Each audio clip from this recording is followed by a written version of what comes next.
Alright, hello again everybody, it's Wally Dellenbach with you, coming to you from the great state of Indiana. I broke my bass drum. 16 by 24 amber Vistalite. Bass drum cymbal mount on there.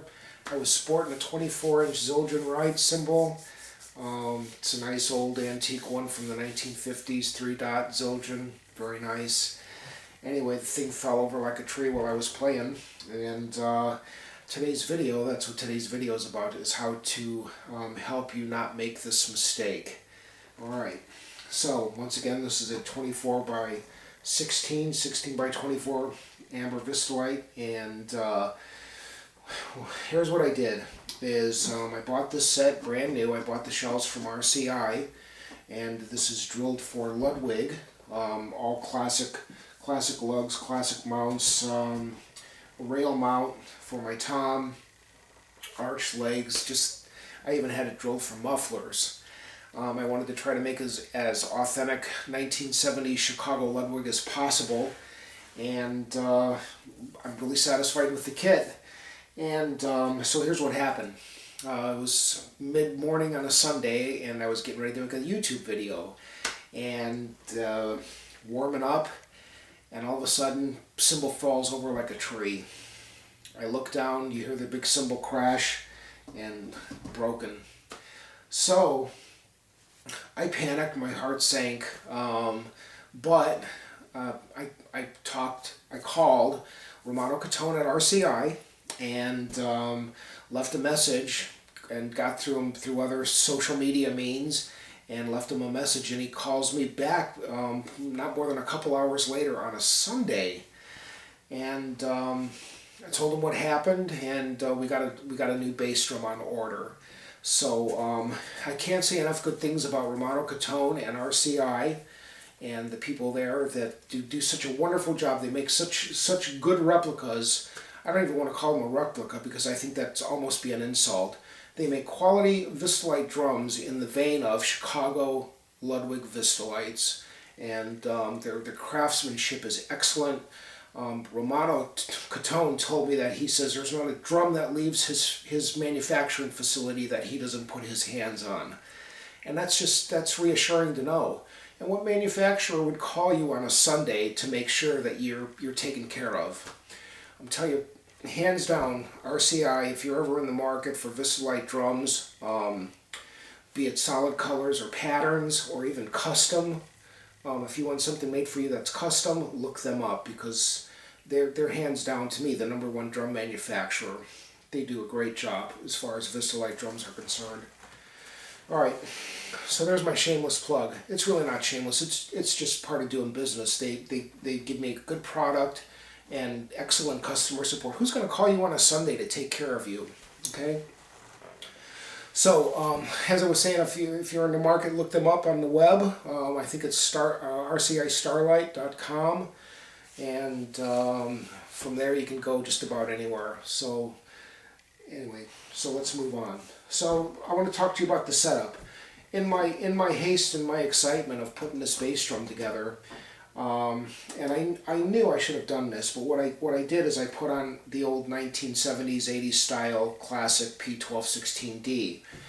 So within the assembly of this P1216D, there's what I call a compression eyelet. Okay, now the inside diameter of this hole is smooth. Okay, so on your bass drum cymbal mount, on your L arm here. Here's your L arm for your bass drum cymbal mount. This is what's referred to as a straight knurl. Okay, now the straight knurl fits through the body, and it also fits through the compression eyelet. Let me kind of assemble this thing for you here quickly. And there's your compression eyelet, slides right through here. And the way I set it up, and this probably might have contributed to it, is I had this spacer on here. Okay, so this was all part of the assembly. So there you go, just like that, right? Now, I'm a drum builder. I've been drumming for 40 years. This is the first time in my career that something like this has happened. From 3-ply with 3 rings to 6-ply shells to Keller shells to Vistalite drums, nothing like this has happened to me before. But so anyway, I'm talking to you about this spacer. Now this spacer, as far as I'm concerned, was designed for floor tom legs, classic mount floor tom legs. And my advice to you is to never use this in any other application than your floor tom legs, okay? Because when I assembled this thing, I had it on here, and I had my P1216D classic mount on there with my circular. This is more. I think this kind of is a reinforcement on the back, okay. And so when this was all tightened up, I tightened it as taut as it needed to be, and it still kind of wobbled, okay. And the reason why that is because there's no contour to this. It's just a flat surface, okay. So that, I think this might have contributed to it. So my advice to you is that if you have one of these on a set of Vistalites and you're using it in any other application than your floor tom legs, take it off and get rid of it. Get yourself some of the little plastic gaskets, or spacers, I think they call them gaskets. This is a felt one. Get yourself either a felt one or a white plastic one or a black plastic one. I've made these out of, here's one I made out of rubber. So if you can make some for yourself if you're mechanically inclined, or even if you're not, just go for it. Okay? So, don't ever use this. Get rid of it. But keep it for your floor tom legs, okay? Like I said, they wobble. So, what I should have done, and I had the parts, you know, is with the newer style P1216D classic mounts, they have memory locks, number one. They have these little memory locks. The memory locks slip onto the knurled part, to the knurled part of the L-arm, and then they slide into your housing, and then there's a little square stopper that fits inside of your P1216D housing. I don't know if you see it. See a little square right in there that's casted into the part. Okay, so now you've got the knurl, and now you've got the memory lock, and another thing that's really cool is with the new style. With the new style, with the memory locks, is you have this. I call this a compression eyelet, and there's a broached inside. So unlike the older style that has the smooth, there's in the inside diameter, it's smooth. Broaching is kind of like the reverse of a knurl. Okay, so a knurl does the outside diameter. Broaching will put a surface or a coarse surface on the inside diameter, such in this instance. So I'm going to walk this over to the camera, give you a shot of this. I don't know if you can see that. Oh, catch some light on that. Okay, so there's that's called broaching. Okay, so how broaching works is a tool gets shoved down in there by force, and it just cuts grooves in there, and the grooves match the knurl now, and you can hear. Okay, so there's your interference. Now, silly me, I had these parts, and I knew when I was putting this drum together I should be using them, but I didn't. I was excited and got carried away and wanted to play them. So I learned my lesson. You should learn from my mistakes, okay? That's what this video is all about. So, if you have a drum set that you love, and who doesn't love their drum set, right? Especially if they're Vistalites. Get rid of all your old equipment like that. Like I said, especially get rid of that black spacer, and go out and buy the appropriate. Just stop what you're doing right now and write down on my action item list, this is what I got to do, and make it number one. And the 20, 30, 40, 50 bucks that you spend to make this right, let me tell you, you're going to play with a lot more confidence, knowing that your equipment's not going to be broke, at least in that manner. Okay. So, gosh, here, let me show you this. I don't know if you can see this. There it is. Look at that. That thing, and then it spidered over here, went that way, came down, and it stopped about 3 inches from the other.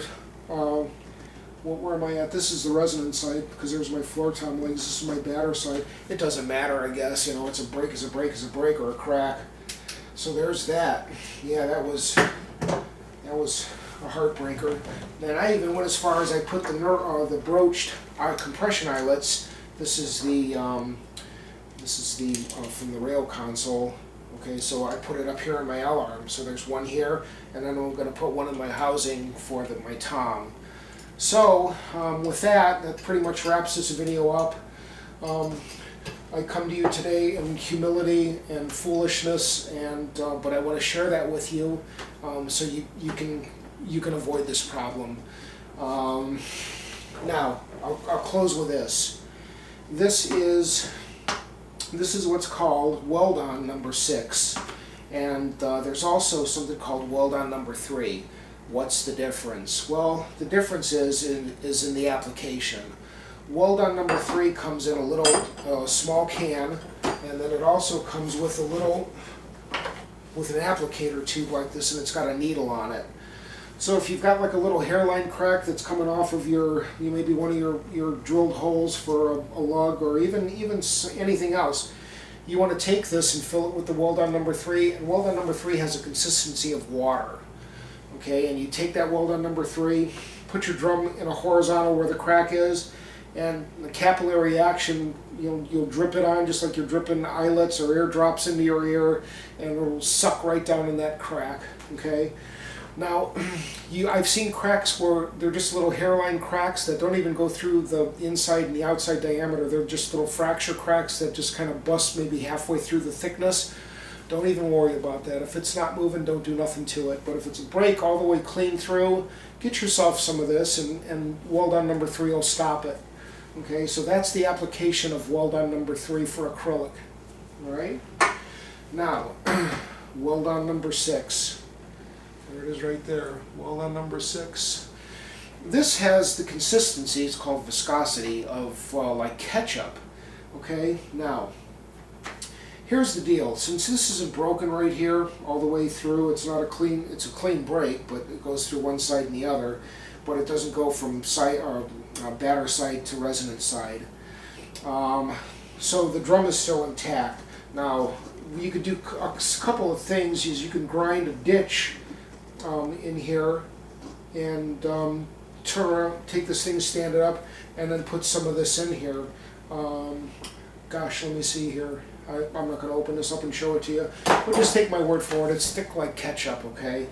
And this drum to me doesn't really have a future. It suits no other purpose. I think what I'm going to do with it is I'm going to cut a few inches off of here and put some hardware back onto it. I'll fix the crack a little bit and make it a nice little wall hanging for my man cave, and as a reminder of not to be so foolish the next time.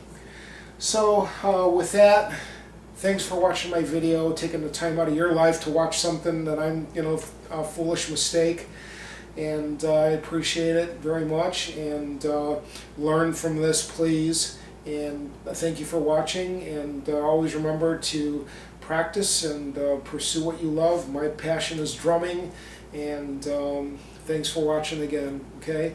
So with that, I'm signing off. Have a good day, and just stop what you're doing and go out and get you the appropriate hardware for your Vistalite drums, okay?